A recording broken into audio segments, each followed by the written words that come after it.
Hi అండి, అందరికీ నమస్కారం. ఈ పరమ పవిత్రమైన కార్తీక మాసంలో పరమేశ్వరుడితో పాటు శ్రీ మహావిష్ణువుని కూడా మనం ఎంతో భక్తి శ్రద్ధలతో పూజిస్తున్నాం కదండి.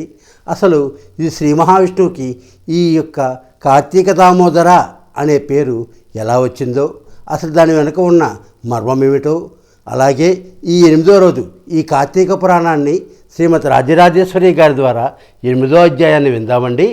ఎస్ఆర్ క్రియేషన్స్ ప్రేక్షకులకు నమస్కారం. ఈ కార్తీక మాసం శివునికి ఎలాగ పూజలు చేసుకుంటామో అలాగే విష్ణు ప్రీతికరం కూడా. అందుకే ఈ కార్తీక మాసంలో విష్ణుమూర్తిని దామోదర అనే నామంతో మనం ప్రార్థించాలి. దామము అంటే తాడు, ఉదరం. కృష్ణుడిని అల్లరి చేస్తున్నాడని, అందరిళ్లలో వెన్న దొంగిలించి తీసుకొస్తున్నాడని, అల్లరి చేస్తున్నాడని అందరూ ఆయన మీద పితూరీలు చెప్పారని అమ్మ యశోదమ్మ కృష్ణుడిని రోలుకి కట్టేసింది.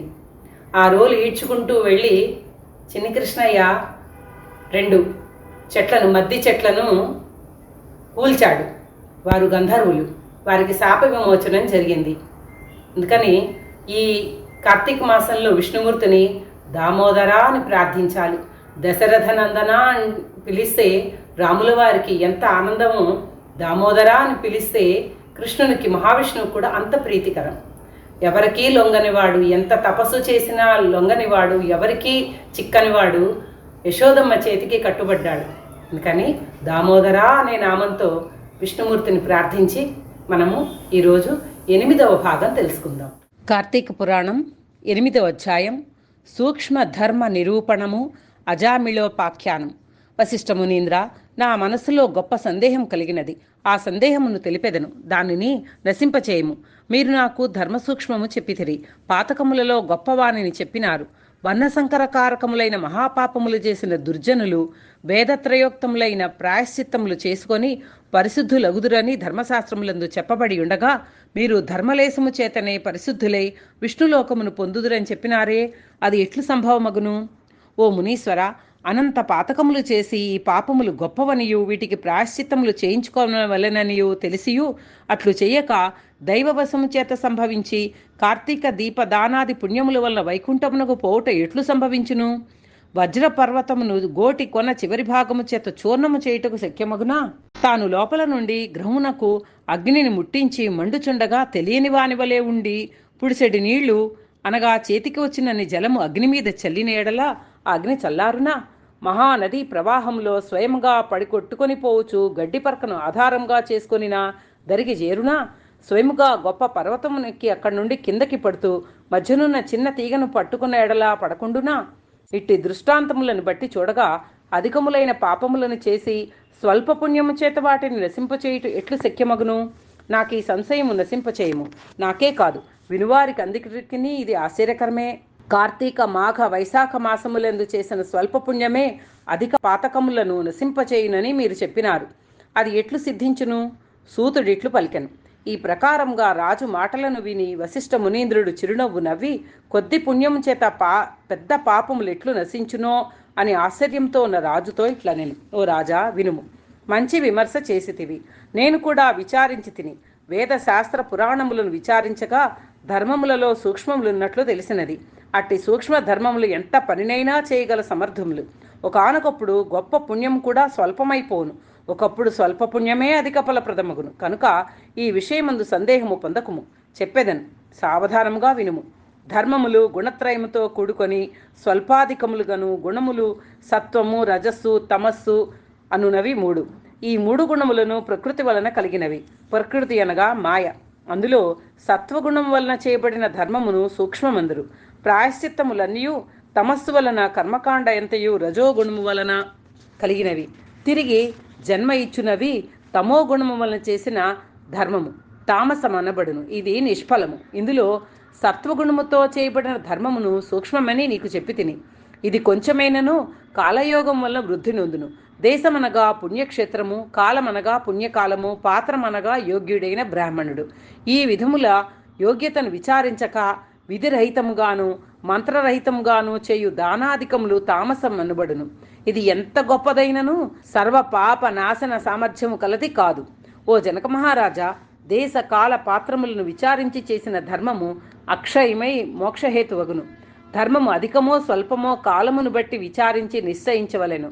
కర్మ పద్ధతి జ్ఞేయము అనగా కర్మ సరణి ఇట్టిది అని నిశ్చయించుటకు వీలు లేదని భావము.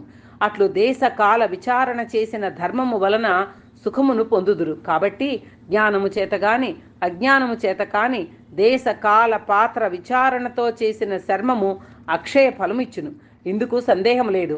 పర్వతము ఎత్తున కట్టెలను పేర్చి అందులో గురువింద గింజంత అగ్నిని ఉంచిన ఎడల కట్టెలన్నీ బూడిదేగును. గృహములోని చీకటిని చిన్న దీపమును వెలిగించినా నశించును. చిక్కగా ఉన్న బురద నీటిలో ఎంతకాలం స్నానము చేసినను చివరికి నిర్మల జలమందు ఒక్కమారు స్నానం ఆచరించిన ఎడల మురికిపోవును.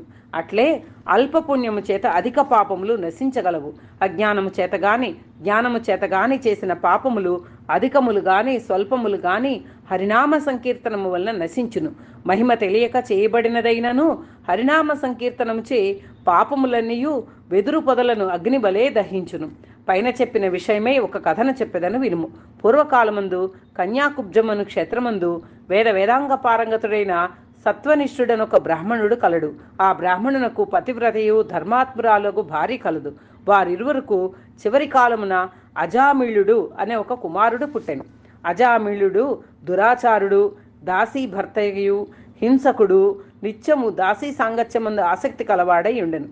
అట్టివాడు స్వల్ప పుణ్యము చేత అనగా తెలియక చేసిన హరినామ సంకీర్తనం వలన తరించెను. ఆ అజామిళుడు ప్రవర్తించిన ప్రకారం ఎట్లనినా అజామిళునకు యవ్వనము రాగానే ఒక దుష్ట బ్రాహ్మణుని ఇంటిలో ఒక దాసి ఉన్నది. దానితో సంగం చేసి దాని యందు ఆసక్తుడై తల్లిని తండ్రిని విడిచి కామాతురుడై దానితోనే జలపానము భోజనము జరుపుచు వైదిక కర్మలను విడిచి ఆ దాసితోనే నిరంతరము కాలం గడుపుచుండెను. ఆ అజామిళుడిట్లు కులాచార భ్రష్టుడైన కారణమును బంధువులందరూ అతనిని గృహము నుండి వెళ్ళగొట్టిరి. అజామిళుడు ఆ ఊరిలోనే ఒక చండాలుని ఇంటిలో నివాసము చేసుకొని నిత్యం దాసితో కూడి కుక్కలను ఉచ్చులు వేసి మృగములను పట్టుకొనుచు వాటిని వెంట పెట్టుకొని అరణ్యమునకు పోయి పశువులను పక్షులను మృగములను చంపి వాటి మాంసమును భుజించుచు కాలం గడుపుచుండెను. ఇట్లుండగా ఒకనాడు ఆ దాసి కళ్ళు త్రాగుదమను ఆశతో తాటి చెట్టెక్కి కమ్మ విరిగి కిందబడి మృతి చెందెను. తర్వాత అజామిళుడు భార్యను చూచి తన ప్రాణముల కంటే అధిక ప్రియమైనది కనుక చచ్చిన శవమును తన ముందు ఉంచుకొని వికలుడై బహు శోకించి తరువాత దానిని కొండ గుహయందు పారవేచి ఇంటికి పోయాను. తర్వాత అజామిళుడు యవ్వనవంతురాలైన దాని కూతురును చూచి పాపాత్ముడు కనుక తన పుత్రికైన నీతిని విడిచి దానితో సుఖించెను. తర్వాత అజామిళునకు ఆ కూతురి యందు కొందరు పుత్రులు కరిగి నశించిరి. అందు చివరివాడు మాత్రము మిగిలి ఉండెను. వానికి నారాయణ అను నామకరణము చేసి అజామిళుడు నడుచుచున్నప్పుడు కూర్చుండినప్పుడు జల పాన కాలమందు భోజనము చేయనప్పుడు తిరుగుచున్నప్పుడు పుత్రపాసము చేత బద్ధుడై నిరంతరము ఆ నామమునే నారాయణ నామమునే పలుకుచుండెను.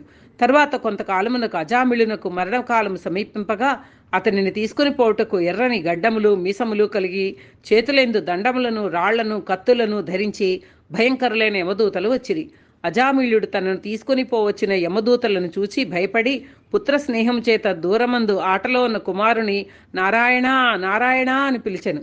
ఆ పిలిచినప్పుడు భయము చేత దీనస్వరముతో పెద్దగా ఓ నారాయణ అని పలుమారులు పిలిచెను. రాజా దైన్యముతో కూడి నారాయణ నామ సంకీర్తనమును మరణకాలమందు అజామిళుడు చేయగా విని యమదూతలు ఆలోచించి దగ్గరకు వెరచి దూరంగా పోయి భయముతో ఉండిరి. అంతలో తేజవంతులైన విష్ణుదూతలు వచ్చి యమదూతలను చూచి ఓయి ఈ అజామిళుడు మావాడు కాని మీవాడు కాడని పలికిరి. రాజా ఆ విష్ణుదూతలు పద్మముల వలె విశాలమైన నేత్రములు గలవారు, పచ్చని పట్టుబట్టలు ధరించిన వారు, పద్మమాలాలంకృతులు, కిరీటవంతులు, కుండలధారులు, మంచి మాలికలు వస్త్రములు ఆభరణములు కలవారు, 4 చేతులు గలవారు, సుందర దేహులు, శంఖచక్రములను ధరించిన వారు, తమ కాంతి చేత దేశమంతయు ప్రకాశింపచేయువారు అయి ఉండిరి. ఇట్టి విష్ణుదూతలను చూచి యమదూతలు ఇట్లనిరి, మీరు ఎవరు?